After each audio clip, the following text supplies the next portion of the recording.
айтты, қайта айта беруден де ауысталмайды. Расында да бұл жігіттердің жеткен жетістіктері бір төбе. Еламан Ерғалиевтің еншісінде Қазақстан барысы дейтін атақ бар. Жарылғапта жоқ еді. Биыл сол атаққа жетем бе деп келіп еді. Алайда орта жолдан, яғни жартылай финалда Дәуреннен жеңілді. Көрейік, байқайық. Міне қазір әдіс Жарылғап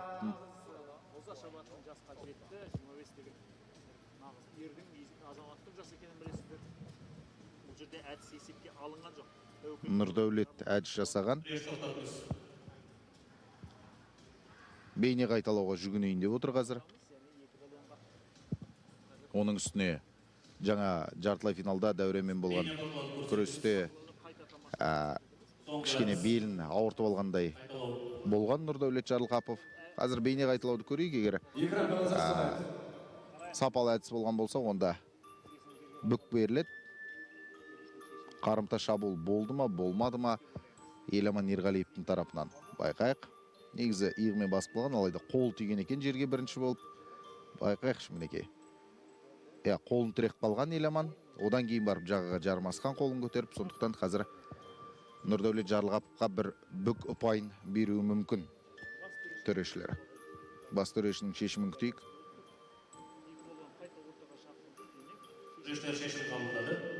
Бүк ұпай, бүк ұпайы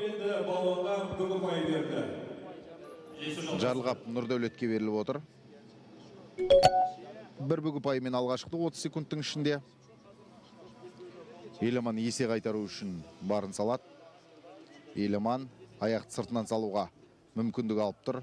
Ол өзі белбеуге қолын сөзіп жетіп алуға тырысады. Аяқты екі ортадан салып тұрып, жаңа ғана Айбек Нұғымаровтың өзінің сүйікті әдісіне Айбек Нұғымаров ширек финалда түсірген осы Еламан Ерғалиев болатын. Белдесудің аяқталуына 15 секунд қалған кезде. Қазір соны қайталауға болады. Өйткені бой ұзын қарсыласына қарағанда толықтай мүмкіндігі бар. Өзінің күші де жетеді Еламан Ерғалиевтің. Бірақ енді Нұрдәулет Жарылғаповты оңай шағыла салатын жаңағы емес. Жарылғапов Еламан Ерғалиевті жарылқайын деп үшінші орын үшін күресуге шығып отырған жоқ.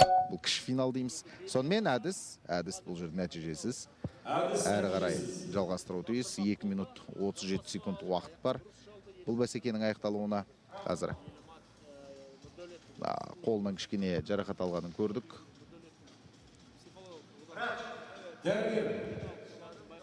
Дәрігердің көмегіне жүгінетін болды. Нұрдәулет Жарылғапов өткені мынау көртешеден ұстап тартқан кезде тырнақ ашылып кетіп жатады. Бұл жалпы балуандардың барлығы білетін дүние. Осындай бір қисынсыз жайттар қайта жалпы жиі күресте орын алып тұрады. Бірақ енді бүгін бел кетеді, белбеу кетеді деп соңына дейін күреседі ғой енді. Осы кездесуден кейін ақтық сын болады. Қазір енді үшінші орын алу үшін сол қола жүлдеге бір табан жақын тұрған Нұрдәулет Жарылғапов. Еламан Ерғалиев есе қайтара ала ма, Аян, қалай ойлайсың? Всякое может случиться. Здесь и ошибки проходят, не только у спортсменов. Я думаю, вы заметили, уважаемые телезрители, это тяжелый рабочий день, очень большие интересные схватки были. Да, Нұрдәулет Жарылғапов, представитель Мангистауской области, нуждается сейчас в медицинской помощи. Микротравма, которая так часто случается в единоборствах, очень жесткая материя. Вы знаете, у спортивных курток казак-күресі, дзюдо, и бинты потребовались здесь. Специально эластичные. И будет продолжен поединок. Пока что мангистауский спортсмен небольшое преимущество удерживает, но Еламан Ерғалиев суперопытный борец, и еще очень много времени бороться. Конечно же, хотел он и до конца боролся, чтобы попасть в финал юбилейного сезона, но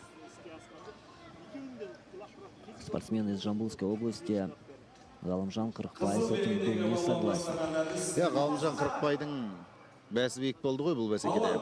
Дегенмен қазір үшінші орын үшін өнер көрсетіп жатыр Еламан Ерғалиев. Қарсыласа Нұрдәулет Жарылғаповтың кішкене жарақат алып қалғанын көріп отырмыз. Сылбыр күрескен үшін бір ескерту берді және белбеуін қазір қайтадан дұрыстап тағып алады. Өзі алып адам ғой, өзі белбеудің өзі әрең жетіп тұр. Ну и ощущение, что как будто бы немного затягивает, возможно, время Жарылғапов, чтобы демалып алу үшін ғана отдохнуть, конечно, да. уақыт созуы мүмкін. Тактическая хитрость здесь. Еламан Ерғалиев мінекей бағанадан бері әдіс жасап жатыр. Бірақ сол әдіс соңына дейін жетпей жатыр.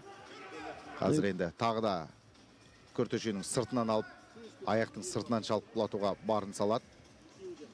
Аяқтың ішінен іліп барып, тірсектен тебуге Жарылғаповтың жаны құмар екен. Бірақ енді Еламан ондай әдіске түсе қоймайды. Керісінше қарымта әдіс пайдаланып кетіп жатқандарын жиі көріп отырмыз. 1,5 минуттай уақыт бар әлі. Өзі бұндай бәсекелер соңғы 30 секунд қалғанда қыза түседі ғой. Міне қазір өтті және әдіс нәтижесіз. Әдіс нәтижесіз. Әбден шаршады. Жарылғаповтың сілесі қақты қазір. Да, тянет время. Жарылғапов сбивает темп своего соперника Еламана Ергалиева. Елеману остается только идти в атаку. Минимальная оценка его соперника не дает покоя. Нұрдәулет Жарылғапов қазір Еламанға отыра тұрш кішкене демалып алайық деп сөйлеп жатқан секілді көрінеді. Бірақ енді екеуі де шаршады. Сөйлеп жүріп күресуде. Тағы да екі балуанға да ескерту. Да, два предупреждения у Жарылғапова. Это опасная ситуация, еще больше минуты бороться. И как бы его преимущество не превратилось в поражение здесь. Осымен қанша рет жасады енді? 3-4 рет жасап тастады ғой деймін осы әдісті. Еламан Ерғалиев. Бірақ Нұрдәулет Жарылғапов оған түсіп жатқан жоқ. Негізі үшінші орын үшін болып жатқан бәсекеде ескертудің қорытындысымен жеңсе де кішкене жеңілген қарсыласқа да, жеңген қарсыласқа да кішкене ыңғайсыздау жағдай секілді. Соңына дейін төрешілер соңына дейін күрестіретін шығар, ескерту бермейтін шығар бұл жолы, Жарылғаповқа. Қалай ойлайсың? Ну, все-таки борьба за третье место, но правило есть правило. Посмотрим, сейчас, может быть, Еламан Ергалиев и своими силами сможет через бросок сравнять результат. Артқы қолын шығарып алып жатыр бағанадан бері. Ну, не хватает точности, да, вот один и тот же прием он раз за разом выполняет, буквально. Оң жақ ұршықта біраз жарақат алып қалды ғой деймін, жаңа жартылай финалдық бәсекеде Дәурен Нұралиевпен болған күресте. Соңғы сәтте бір қисынсыз түсті ғой өзі. Бір бүкпен өтіп кеткен кезет. Бірақ сол кішкене жарақат сыр беріп жатқан сыңайлы көрінеді. Ал енді Еламанның тағы да бір әдісі жоқ. Тағы да басып қалды, тағы да әдіс нәтижесіз. Еламанның 5-6 рет осы бір әдісті жасап Здесь уже жатыр. Еламан активность работает, чтобы здесь его сопернику присудили предупреждение, потому что уже 4-я подряд атака, если не ошибаюсь, это Еламана Ергалиева.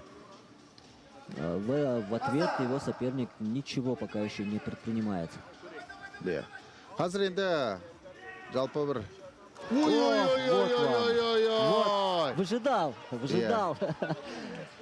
Какой момент. Мүмкіндікті күтті. Словно усыпил, да, своего соперника.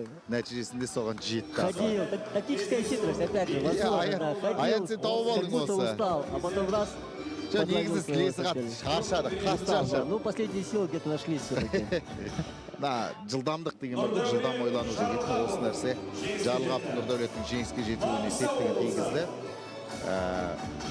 Еламанға да кішкене ыңғайсыздау жайт, өйткені бағанадан бері ескерту беріп тастайтын еді, егер ол үшінші орын үшін болып жатқан кіші финал болмаған кезде. Төрешілер де түсіністікпен қараған, бірақ бұйырған осы. Трудовая победа. Здесь Нұрдәулет Жарылғапов, конечно же, заслуживает свои аплодисменты. Ой-ой-ой, аяқ тіштен ілді, қарымта шабуыл.